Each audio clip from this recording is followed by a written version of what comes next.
what we are led to believe is a lot of racial tension is really just the symptom of broken money, right? We all live under this system, whether we understand it or not, that we are being perpetually stolen from via inflation, right? And that's just looking at inflation, not counting all the explicit taxes we pay, which itself is a form of theft. Because any transaction between two participants that's not consensual, that we haven't sat down at the negotiating table and agreed, this is what I will give, this is what I would like to get, and we've both signed on the dotted line, that's the only time a trade can be consensual. And an act, as Rothbard says, to be moral, an act must be free. So all of these unfree confiscations of wealth, where there's a non-consenting party, namely us, these things are destructive to society. So it drives a polarity between people. So I think we already naturally have the world divided, kind of, people say left and right. A lot of that's driven by temperament, right? It's kind of the creatives versus the more, and there's a big five personality trait description for this. I want to say it's conscientiousness, so like the hardworking conservative types, and then I forget the name for the liberal one, but it's the creative types, right? So we have the entrepreneurs and creators and artists on one side, and the hardworking, conscientious people on the other. And so there's a natural polarity in people. But when you introduce fiat currency, I think it just debases the trust even more. So it causes these groups to become more and more polarized.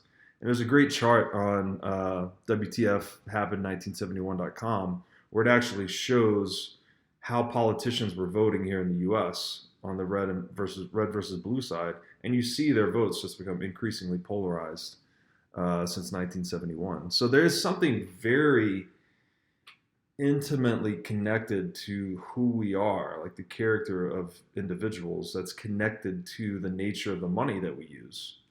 And in a very simple way to think about that is, whereas Bitcoin is based on proof of work, right? It can only be obtained with real sacrifice, right?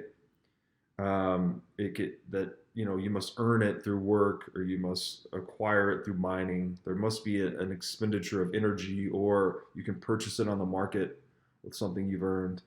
Fiat currency would be the exact opposite. It's based on proof of theft. I mean, maybe not for the everyday man, right? The everyday guy goes to work for that paycheck, but that money that he's sacrificing so much to earn is actually being siphoned. There's a lot of ways to think about it. Maybe like a technology backdoor, someone's siphoning the wealth out of it gradually. And if you just look at the Fed's own data, look at the growth in US M2, that's your proof of theft chart. Whereas Bitcoin has its hash rate, right? How much energy is being sacrificed to produce it and secure it, showing its proof of work.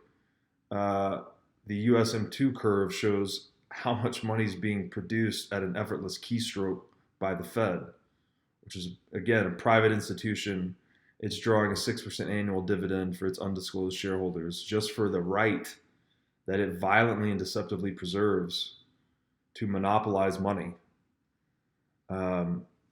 It's bad. It's really bad. This system will be regarded by history as one of the greatest cons of all time, in my opinion. Hey guys, this is Robert Breedlove from Deep Conversations. I hope you found this content we've been putting out insightful, useful, enjoyable. And if you do, I'd like you to go out and subscribe to our YouTube channel. Consider signing up for our Patreon page, which is linked in our YouTube banner. Or consider sending us some sats to our Bitcoin address, which is in the description to this video. I am extremely grateful for all of the outreach, all the messages, all the love and support you guys have sent our way as we continue to try and bring truth back to the world. And on that topic, I'd like to encourage you to keep asking yourself, and encourage you to ask others to ask themselves that very poignant and important question: what is money? Just keep asking yourself that question and see what truth you find. All right? Thanks.